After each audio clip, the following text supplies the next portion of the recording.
नमस्कार। आज बात करेंगे मां पद्मावती की और समझने की कोशिश करेंगे कि कमल शक्ति का वो दिव्य प्रवाह आखिर है क्या, जो सौंदर्य, प्रेम और समृद्धि का प्रतीक माना जाता है। चलिए इस खूबसूरत कहानी की दुनिया में चलते हैं। जरा सोचिए, क्या हो अगर दुनिया से सारी सुंदरता, सारा प्रेम और सारी कोमलता धीरे धीरे गायब होने लगे। ये सिर्फ एक सवाल नहीं है, बल्कि यही वो संकट है जहां से हमारी आज की कहानी की शुरुआत होती है। तो कहानी का पहला हिस्सा हमें एक ऐसे दौर में ले जाता है जब दुनिया पर एक बड़ा अजीब सा संकट छाया हुआ था। ये कोई जंग का या किसी बीमारी का संकट नहीं था, ये था सौंदर्य और सौभाग्य के खत्म होने का संकट। तो ये संकट था कैसा? देखिए, लोग दुखी थे, धरती सूनी पड़ रही थी, व्यापार ठप था और कला तो जैसे रुक ही गई थी। और इसकी वजह एक बहुत ही सूक्ष्म असुर जिसका नाम था रूपाहारी।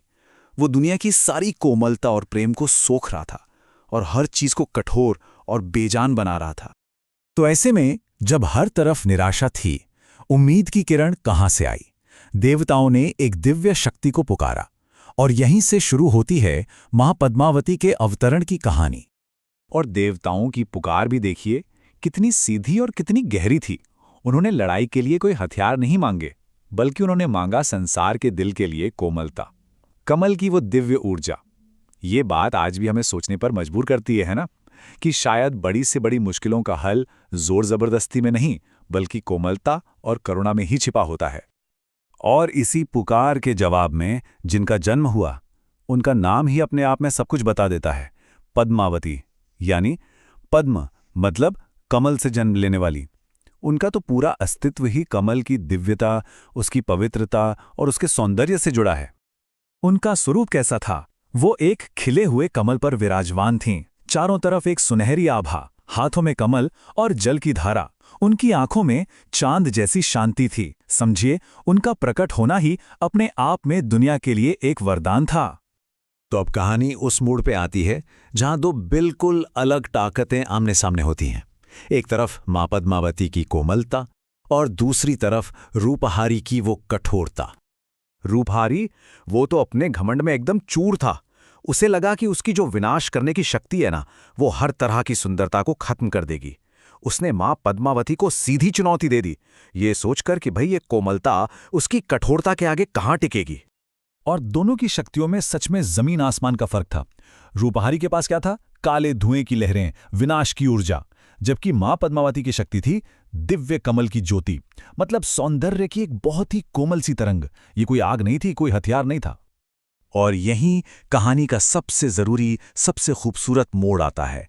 बिना किसी हथियार के, बिना किसी लड़ाई के, जैसे ही सौंदर्य की उस कोमल सी लहर ने रूपहारी को छुआ, उसकी सारी कठोरता, उसका सारा घमंड एक पल में पिघल गया।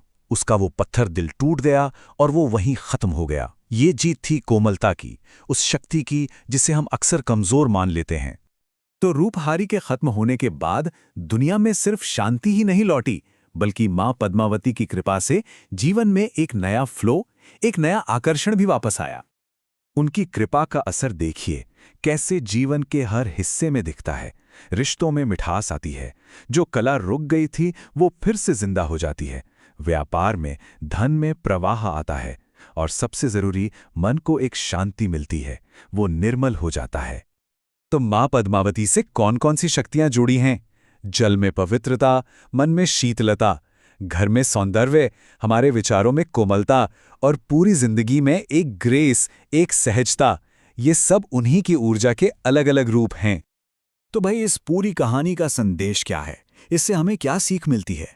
चलिए अब मां पद्मावती की शिक्षाओं को, उस कमल के दिव्य संदेश को थोड़ा और समझते हैं। तो देखिए, इस कहानी का सार क्या निकलता है। पहली बात तो ये कि सुंदरता सिर्फ कोई बाहरी चीज नहीं है, ये एक दिव्य गुण है। दूसरी और बहुत जरूरी बात, कोमलता कमजोरी नहीं है, बल्कि ये वो शक्ति है जो सबसे कठोर दिलों को भी बदल सकती है। और आखिर में, कि जीवन असल में तभी खिलता है जब हमारा मन कमल की तरह साफ हो और हमारे रिश्तों में प्रेम बना रहे। और ये बात इस पूरे संदेश को बहुत खूबसूरती से समेट देती है। उनका जो अंतिम सत्य है वो यही है कि असली सुंदरता सिर्फ रूप में नहीं, बल्कि मन की कोमलता में है। और आखिर में ये एक सवाल है जो हम सब अपने आप से पूछ सकते हैं, दुनिया में चाहे कितना भी कीचड़ हो, कितनी भी नेगेटिविटी हो, क्या हम कमल की तरह खिल सकते हैं, निर्मल, पवित्र और सुंदर?